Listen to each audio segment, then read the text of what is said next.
বাংলা নিউজগ্রাফের সকল দর্শকদের নমস্কার। আমাদের সঙ্গে আজকে আছেন বিশিষ্ট সাংবাদিক পিনাকপানি ঘোষ। পিনাকদা, আপনাকে বাংলা নিউজগ্রাফে স্বাগত। আজকে যে মেন বিষয়টা নিয়ে আলোচনা করব, আপনি দীর্ঘদিন সাংবাদিকতা করছেন, রাজনৈতিক প্রচুর দল আপনি দেখেছেন, সরকারের ক্ষমতায় থাকাকালীনও দেখেছেন, বিরোধী হিসাবেও দেখেছেন, কিন্তু এই পশ্চিমবাংলার বুকে আজকে অনেকগুলো বিষয় একটা নতুন দেখা গেল।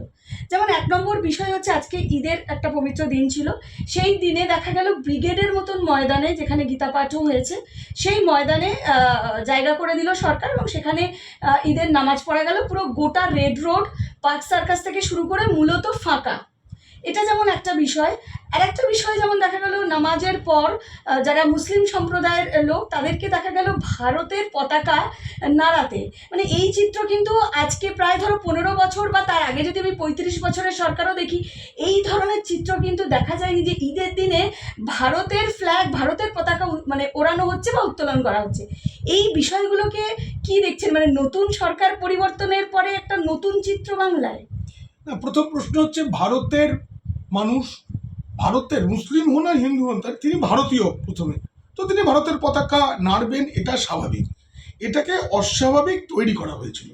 মুসলিম সমাজ তারা 1 সেকেন্ডে হিন্দুদের শেষ করে দিতে পারে, 12টা বাজিয়ে দিতে পারে, 1 ঘন্টায় না 2 ঘন্টায় ভাগীরথীতে ভাসিয়ে দিতে পারে।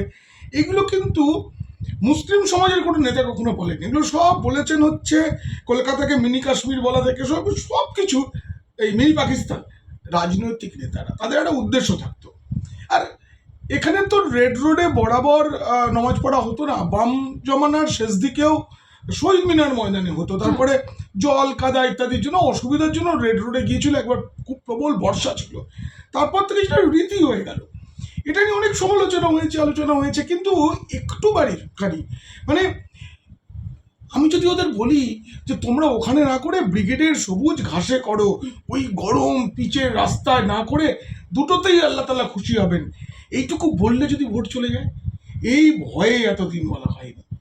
জুম্মার নামাজ রাজাবাজারের রাস্তায় না পড়ে সবাই যদি মসজিদে পড়েন, তাহলে তো ভালো হয়।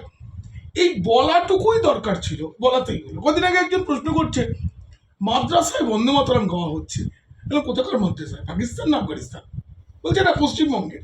তো ভারতের মাদ্রাসা, ভারতের একটা শিক্ষা প্রতিষ্ঠান, সেখানে ভারতের আমাদের বন্দে মাতরম গাওয়া হবে না, তো অন্য কোনো গান গাওয়া হবে? এগুলো স্বাভাবিক।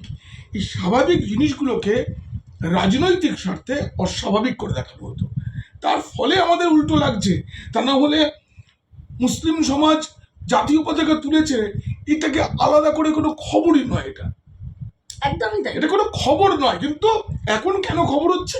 কারণ এর উল্টো দিকটাই আমরা দেখে এসেছি, এবং রাজনৈতিক স্বার্থে।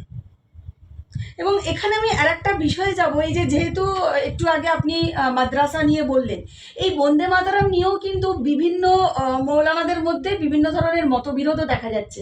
তারা বলছেন যে হ্যাঁ, মাদ্রাসাতে আমরা বন্দে মাতরম করতে পারবো না। তার কারণটা হচ্ছে যে বন্দে মাতরম মানে মাটিকে, ভূমিকে, ভারত মাকে বা ভারতের ভূমিকে নমন করা, প্রণাম জানানো। আমরা আল্লাহ ছাড়া কারো কি সেটা করতে পারি না, তো মাদ্রাসায় আমরা করবো না। তাহলে সেই মাদ্রাসাটাকে বন্ধ করে দেওয়া না, উচিত। বন্ধ কেন? সযত্নে পাকিস্তানে তুলে নিয়ে যাওয়া হোক, বাংলাদেশে নিয়ে যাওয়া হোক, কোনো অসুবিধা নেই তো। ভারতের মাটিতে বসে, ভারত মাটিকে দেখ, বন্দে মাতরম গান নিয়ে স্বাধীনতার আগে থাকতে বিতর্ক রয়েছে, এখনো শহুরে নকশালের মধ্যে পৌত্তলিকতা খুঁজে পান। তো কিছু করার নেই, আমাদের ধর্মটা এরকম। আমরা সকালবেলা ভূমিকে প্রণাম করে মাটিতে পা রাখি। সমুদ্রে বসনে চৈব পর্বত স্তনমণ্ডলে বিষ্ণুপত্নী নমস্তুভ্যং পাদস্পর্শ কমর্শনে। তো তাকে মানে বিষ্ণু পত্নীর সাথে তুলনা করে তার গায়ে পা রাখার আগে আমরা প্রণাম করে তারপরে তার মাটিতে পা রাখি। আমরা অহল্যা, কুন্তি, তারা, দ্রৌপদী, মন্দোদরিস্তরা, পঞ্চকন্যা, ষড়ে নিত্যম, মহা, এই যে পাপমোচনের জন্য এই 5 জন নারীর নারী, এগুলো তো আমাদের ভারত। এই ভারতের সবচেয়ে বড় উৎসবটা 3টে নদীকে কেন্দ্র করে, তাকে আমরা মা ডাকি, নদীকে। তো এটাই তো ভারত। তো এই ভারতে থাকতে গেলে তো এই ভারতের মতো করে থাকতে হবে। আমি প্রথমত মনে করি না যে হিন্দুত্ব কোনো ধর্ম নয়। আমার বিচারে হিন্দুত্ব একটা উপাসনা পদ্ধতি আছে, যেমন ইসলাম একটা উপাসনা পদ্ধতি আছে, তাদেরকে মুসলিম বলা হয়। হিন্দুত্ব হচ্ছে ভারতের সংস্কৃতি। এই ভারতকে যে মা বলে মনে করে, যে বন্দে মাতরম গাইতে পারে, যে ভারত মাতাকে জয় বলতে পারে, সেই হিন্দু। কারণ তো হিন্দু তো আমার ভারতবর্ষের সংস্কৃতি। হুম।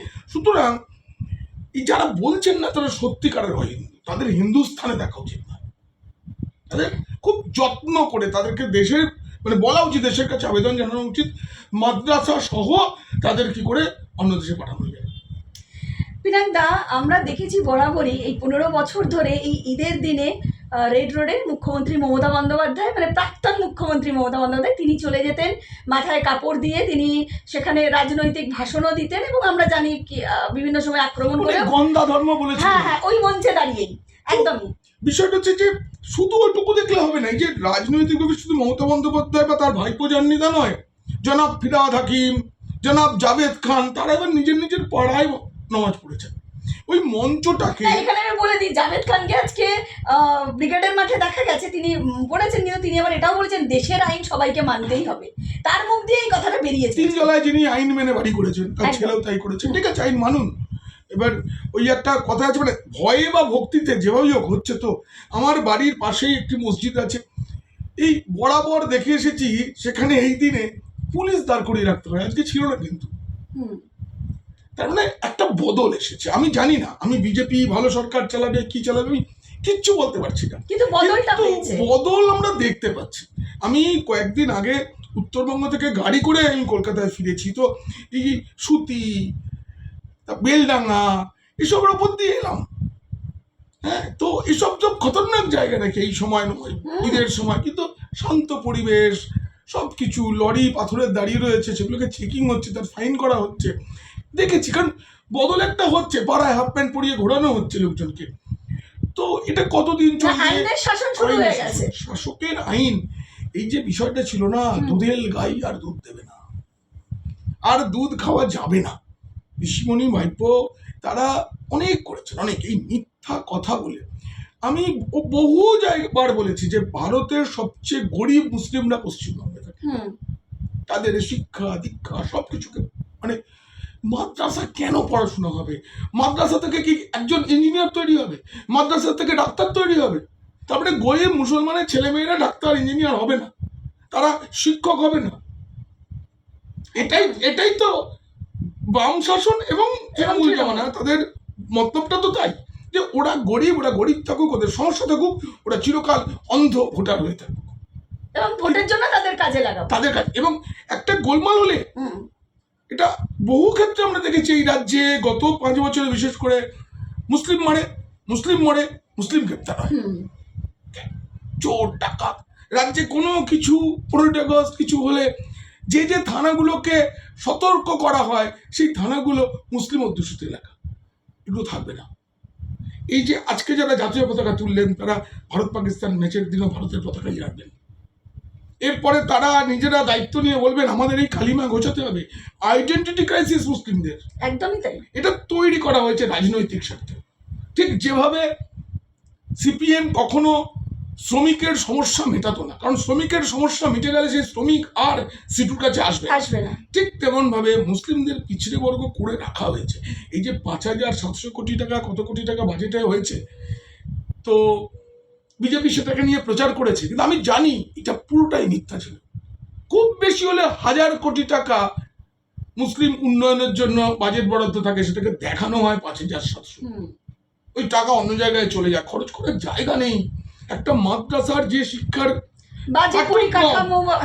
সেখানে খরচা করতে পারবে না, প্র্যাকটিক্যাল করবে, আর ওরা আদি সব তো থাকবে, কিন্তু সবকিছু তো সময়ের সঙ্গে সঙ্গে বদলায়। এই বদলানোটাই যে সুদিক মানে ভালো দিক, সেটাই দেখতে পায়নি মুসলিমরা, তাদের দেখতে দেওয়া হয়নি, চোখে পট্টি বেঁধে রাখা হয়েছিল। আজকে হলো খুব সুন্দর এবং খুব ভালো লাগছে যে রাজ্যে কোথাও কোনো গোলমাল নেই, তাতে একটা আমাদের ভোট হলো, আমরা পুরো রক্তপাত করতে পারিনি, কিন্তু হয়েছে। তো এখানেই একটা বিষয় যাবো, যে প্রশ্নটাই আমি আসছিলাম, যে মমতা বন্দ্যোপাধ্যায়কে দেখা যেত সেই মঞ্চে গিয়ে এই ধরনের কার্যকলাপ করতে, কিন্তু সরকার বদলের পর নতুন যিনি মুখ্যমন্ত্রী হলেন মাননীয় শুভেন্দু অধিকারী মহাশয়, তাকে দেখা গেল কিন্তু এই দিনে সরাসরি একদম ইস্কনে পৌঁছে গেলেন এবং সেখানে গোমাতাকে পুজো দেওয়া হলো, তিনি শ্রীকৃষ্ণের পুজো করলেন, গোমাতার পুজো করলেন এবং খুব আনন্দ সহকারে তিনি সেই সব কর্মসূচির মধ্যে তিনি ছিলেন। মানে এই চিত্র দেখা গেল এই ঈদের দিনেই কিন্তু মমতা বন্দ্যোপাধ্যায়। এটাই তো হওয়া উচিত। যে যার ধর্ম পালন করবে, একদমই। ঠিক আছে। আজকে যে ঈদ, এই ঈদটা সমর্পণের ঈদ, এই ঈদটা উৎসব নয়, যে বলা হতো না ধর্ম যার যার উৎসব সবার। আজকের এই কুরবানির ঈদ, কুরবানি মানে নিজেকে আত্মবলিদান দেবে, তো যে যার ধর্ম পালন করবে সেটা থাকবে। আর এটাই হচ্ছে প্রকৃত ধর্ম নিরপেক্ষতা, মানে কোনো ধর্মের সাথে কোনো ধর্মের লড়াই থাকবে না। আরেকটা বিষয় আছে, আচার্য স্বামী পরমানন্দ বলতেন যে দুর্বলের বন্ধু দুর্বল হয় আর সবলের বন্ধু সবল হয়। তোমাকে যদি সবলের বন্ধু হতে হয় তাহলে দুর্বলকে আগে সবল হতে হবে, তবেই এই সাম্য আসবে সমাজে। দুটো সম্প্রদায় যদি ভাগ করা হয়, আমি ভাগ করতে চাই না, তাদের সব কিছু সমানে সমানে থাকবে, তারাও শিক্ষা উন্নতি করবে, আমরাও করব, এইরকম ভাগ। তারা আমরা ভাগনার মুখে এসে যাচ্ছে, মানে এতদিনের এই বাম শাসিত এবং তৃণমূল শাসিত রাজ্য থেকে, মানে আমরা বেড়ে উঠবো, এই বিষয়টা যতদিন না হচ্ছে ততদিন তো পশ্চিমবঙ্গে ভালো হবে না। বিকশিত বাংলা মোদী যতই বলুন তো একদমই সম্ভব নয়। এবং এই যে সিপিএম এবং তৃণমূলের যে রাজনীতি তারা করে গেছে এই মুসলিম সম্প্রদায়কে সামনে রেখে, তার একটা কথা আমি বলছি, এটার প্রতিক্রিয়া আমি আপনার থেকে নেব। সেটা হচ্ছে সম্প্রতি যে তিলজলা বা কসবাই বিভিন্ন জায়গায় যে অবৈধ বাড়ি ভাঙা হচ্ছে এবং বুলডোজার চলছে, শতরূপ ঘোষ তিনি সেখানে পৌঁছে গেলেন, বুলডোজারের সামনে দাঁড়ালেন, একদম নেতা সেজে ত্রাতা সেজে তিনি একদম চলে গেলেন তাদের মাঝে। তার পরবর্তীকালে দেখা গেল তার পরের দিনই পার্ক সার্কাস ঘেরাও করা হলো রীতিমতন, সেখানে দাঙ্গা হাঙ্গামা, একটা বিচ্ছিরি বিশৃঙ্খলা পরিস্থিতি। মানে এই যে বিষয়গুলো এখনো সিপিএম ঘটিয়ে যাচ্ছে। এবং তার পরের দিন মুখ্যমন্ত্রী ওখানে গিয়ে বলেছেন যে এই রকম পরিস্থিতি যদি দ্বিতীয়বার সৃষ্টি হয়, আমার থেকে খারাপ পুলিশ মন্ত্রী থাকবে। একদমই তাই। হুঁশিয়ারি দিতেই পারে শাসক। শাসক তেল মারবে কেন? শাসকের ভূমিকা হবে যে সমাধান করা, তো সমাধান হয়ে গেল, কেউ হাঙ্গামা করেনি। না। ওই একটা কথা, এবং তারপর থেকে কিন্তু দেখাও যায়নি। বুলডোজার হচ্ছে একটা না প্রতীকী। আমিও মনে করি না যে সব বাড়ি বুলডোজার দিয়ে ভেঙে দেওয়া উচিত, তার থেকে বুলডোজার দিয়ে ভেঙে দেওয়া উচিত এদের অহংকার, এদের দর্প। যারা ভেবেছিল যা খুশি করা যায় সেটা ভেঙে গেছে, মানুষ বুলডোজার চালিয়ে দিয়েছে, দর্প অহংকার সব ভেঙে দিয়েছে। এবারে খুঁজে বের করা উচিত যে কারা কারা এই বাড়ি বানিয়েছিল, তাদের জরিমানা করা উচিত। এখন আর ভেঙে কিছু হবে না, অনেক মানুষ ঘর ছাড়া হবে, তারা থাকুন। ওটা যদি রাস্তার উপরে হতো, যদি ঝুপড়ি হতো, সেক্ষেত্রে অন্য প্রশ্ন ছিল, কিন্তু তাদের একটা বাসস্থান রয়েছে, এগুলো থাকুক, কিন্তু যারা কালপিট তাদের ধরা হচ্ছে। এটা দিয়ে সিপিএমকে রাজনীতি করতে দেওয়ার সুযোগ উচিত নয়। আমি জানি সরকার তার মতো নিশ্চয়ই সিদ্ধান্ত নেবে, সরকার পুরসভা তারা সিদ্ধান্ত নেবে, কিন্তু আমার মনে হয় বুলডোজার সমস্যা না, সমাধান নয়। বুলডোজার প্রতীকী, যে বুলডোজারটা ভাইবাবুর বাড়ির সামনে দাঁড়িয়ে থাকবে। কলকাতায় যত মানুষ আসেন তারা দেখবেন এখানে বুলডোজার দাঁড়িয়ে আছে, তার মানে উল্টো দিকে অন্যায় আছে, অন্যায়কে ধ্বংস করার জন্য। কারণ আমি অলরেডি বলতে শুরু করেছি, দলটার নাম এখন হচ্ছে অল কালীঘাট তৃণমূল কংগ্রেস। কালীঘাটে শুরু, কালীঘাটে শেষ। দলটা আসলে তো দল ছিল না, দলটা একটা তৃণমূল একটা পেশার নাম। সেই পেশায় মানুষ বিনিয়োগ করতেন, টাকা ঢাললাম, টাকা তুলবো, পার্টির জন্য খরচ করছি, অনধিক থেকে তুলবো, একদম ব্যবসায় যেমন হয় পেশায় যেমন হয় আমরাও করি, সেটা ছিল। আজকে যেই কোম্পানিটা ধসে গেছে, শেয়ার কিনছে না কেউ, কোম্পানির আশপাশে কাউকে দেখা যাচ্ছে না, একে সবাই সরছে।